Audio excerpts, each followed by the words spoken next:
Hayotda odamlar juda ham kech o'rganadigan mana bu 11 ta narsa. 1. Qanchalik kam gapirsang, so'zlaringning qadri shunchalik baland bo'ladi. 2. Hamma narsani jiddiy qabul qilma. Hamma ham xuddi sen o'ylaganchalik seni o'ylab yurmaydi.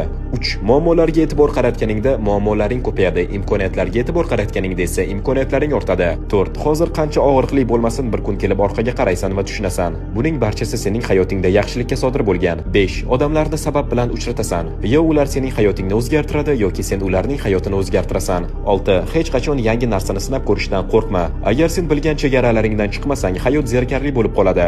7. Biror lahzaning asl qiymatini u xotiraga aylangandan keyingina tushunasan. 8. Shukr qilishing kerak bo'lgan narsalarni yozishni boshlasang, senga yetishmayotgan narsalar endi e'tiboringdan chiqib ketadi.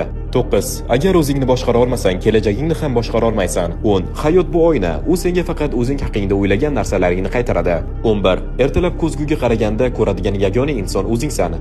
Shuning uchun taslim bo'lma, harakatda davom et. Agar videoni shu yergacha tomosha qilgan bo'lsangiz, kommentariyada bitta 100 raqam emojisini qoldirib keting. Boluminex kanaliga obuna bo'ling.